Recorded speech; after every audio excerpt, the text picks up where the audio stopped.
ओम नमो भगवते वासुदेवाय नमः। सो आज का जो हमारा गीता डेक का कार्ड है वो है सेक्रीफिशियल ऑफरिंग्स।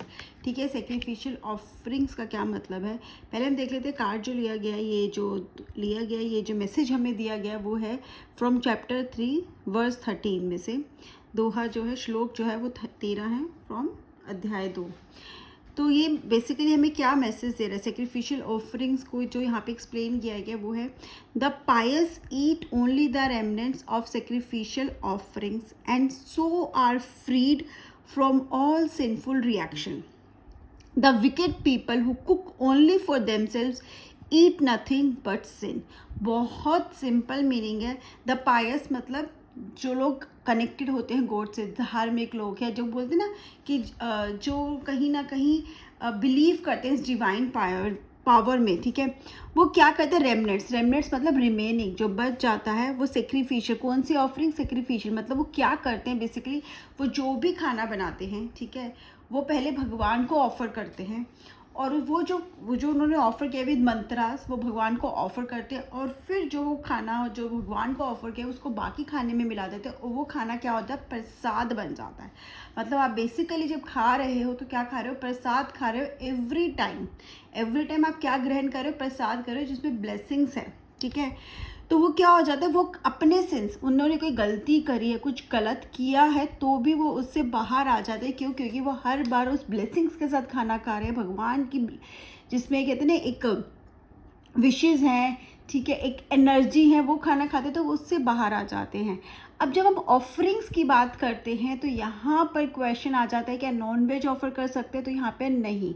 ठीक है, तो क्या हम ऐसा खाना ऑफर कर सकते हैं जो तामसिक जिसे हम बोलते हैं, जिसमें शायद प्याज और लहसुन भी होता है, आप करेक्ट करना, क्या यही खाना होता है। लेकिन हम ऐसा कोई भी खाना भगवान को ऑफर नहीं कर सकते, क्योंकि सात्विक खाना ही हमेशा ऐसा होता है। ये सिर्फ सनातन नहीं, बहुत धर्मों में इस बारे में बात की गई है। सात्विक खाना ही ऐसा है जो हम ऑफर कर सकते हैं एज अ प्रसाद। ठीक है, जिसे हम वेजिटेरियन फूड भी कह सकते हैं। बट वेजिटेरियन फूड में भी हम अनियन एंड गार्लिक या प्याज और लहसुन को इंक्लूड नहीं करते हैं because of their can say that smell and also वो जो एक एनर्जी कैरी करते हैं, और जब हम उसे ग्रहण करते हैं तो जो वो हमारे अंदर एक एनर्जी क्रिएट करते हैं दैट इज़ नॉट पॉजिटिव। ठीक है, तो उस वजह से सिर्फ एक सात्विक खाना, वेजिटेरियन फूड ही हम भगवान को ऑफर कर सकते हैं। अब लेट से लोग सात्विक खाना तो खा रहे हैं, वेजिटेरियन फूड तो खा रहे हैं, बट वो सिर्फ अपने लिए बना रहे हैं। सात्विक खाना मतलब जो लोग सिर्फ अपने लिए बनाते हैं, यहाँ पे it is look for people जो खाना अपने लिए बना रहे हैं। और तो वो क्या है बेसिकली, ठीक है, एनीवन। अब जो लोग नॉनवेज खाते हैं वो तो अपने लिए ही बना रहे हैं। ठीक है, जो लोग इसके साथ भी तामसिक खाना खा रहे हैं, जो किसी तरह का भी खाना जहाँ पर वो भगवान को ऑफर नहीं करे, वो क्या करे, वो सिर्फ अपने लिए बना रहे हैं। तो वो क्या है, ईट नथिंग बट सिन। कहीं ना कहीं वो क्या कर रहे हैं, वो प्रसाद को ग्रहण नहीं करे, कहीं ना कहीं कुछ गलत कर रहे हैं। क्यों? क्योंकि वो ऐसा खाना, पहली की बात है, वो खा ही नहीं रहे हैं जो भगवान को ऑफर कर सकते। क्योंकि आप मैक्सिमम टाइम पे देखोगे जो लोग ऐसा खाना बना रहे हैं जहाँ पे वो सात्विक उसको बोलते हैं, वो भगवान को ऑफर करते हैं। सिर्फ वो लोग जो ऐसा खाना बना ही नहीं रहे हैं वो सिर्फ भगवान को ऑफर नहीं करते हैं, तो वो क्या हो गया, वो सिन हो गए। तो जहाँ पर एक तरफ सिर्फ खाने के प्रसाद से आप अपने कहते ना कर्मों को सही कर सकते हो, आप अपने कहीं ना कहीं किसी ऐसे काम को जो आपने जानबूझ के किसी के लिए कुछ नहीं किया उसको आप कम कर सकते हो।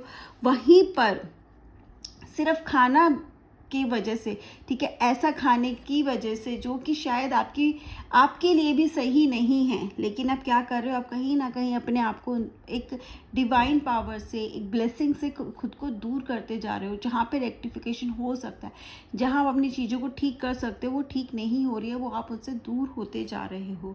तो इट्स ऑलवेज दैट, जब हम ये एक मैसेज और दे रहा है, जब ये कार्ड रीडिंग में आ रहा है तो वो हमें मैसेज क्या देता है, वो मैसेज हमें ये दे रहा है कि हम जब खुद से पहले दूसरों के बारे में सोचते हैं, ठीक है, तब हमेशा हमारे पास भी कहीं ना कहीं से खुद मदद चलकर आती है। हमने क्या किया, यहाँ पे अपने खाने से पहले हमने भगवान के बारे में सोचा। ठीक है, हमने उनको ऑफ़र किया। और अगर आप भगवान को ऑफ़र नहीं कर रहे, लेकिन आप अगर किसी का लाइक कहते हैं ना, जिसको जो भूखा है उसको भी खिला रहे, तो कहीं ना कहीं आपने भगवान को ही ऑफ़र किया। जो उस टाइम उस खाने की उसको ज़रूरत थी, अगर उसने आपका पेट भर देगा। लेकिन अगर आपके सामने कोई भूखा है और फिर भी आप भगवान को ऑफ़र करके उसको ऑफ़र नहीं कर रहे, तो भी आपका शायद कहीं कहीं ना कहीं फ़ायदा नहीं है ऑफरिंग का। ऑफरिंग का तभी होता है जब आप एक ह्यूमन बीइंग से कनेक्टेड होते हो। तो ये मैसेज हमें ये दे रहा है कि हम अगर किसी की मदद कर सकते हैं, अगर हम अपने से पहले किसी का सोच के उसका भला कर सकते हैं, तो हमें वो पीछे नहीं हटना है। हमें उस बात से, हमें उस एक्शन से, हमें उससे बिल्कुल पीछे नहीं हटना, ना ही 2 बार सोचना है। जिस तरह से हम भगवान को ऑफ़र करते हैं तो वो हमारे लिए हमेशा साथ खड़े रहते हैं और हमें उस चीज़ से बाहर निकाल लेते हैं शायद जिससे हम कभी सोच भी नहीं सकते। ऐसी सिचुएशन से हम बाहर आ सकते हैं, ऐसी मुसीबत से हमें पता भी नहीं चलता। कभी कभी तो ऐसी मुसीबत हो भी सकती कि मुसीबत है भी हमारे लिए, क्योंकि वो हमारे साथ खड़े हैं। उसी तरह से जब हम किसी की मदद करते हैं ना, तो हम सीधा कनेक्ट किससे करते हैं? उस डिवाइन से, और वो फिर हमारे सारथी बन के चलते हैं। तो जस्ट थिंक अबाउट अदर्स, ठीक है। थिंक अबाउट अदर्स का यहाँ पे मतलब है क्या सच में कोई ऐसा है जिसकी आपकी ज़रूरत है, कि कोई ऐसा तो नहीं जिसको आप ध्यान नहीं दे रहे हो, जिसके बारे में सोच के आप शायद किसी का भला कर सकते हो, क्योंकि फिर आपकी मदद कब कैसे हो जाएगी आपको भी नहीं पता चलेगा। तो this is what I understand with this card, ठीक है। आप लोगों को जो भी इससे समझ में आए कमेंट सेक्शन में ज़रूर बताइएगा। जय श्री कृष्ण।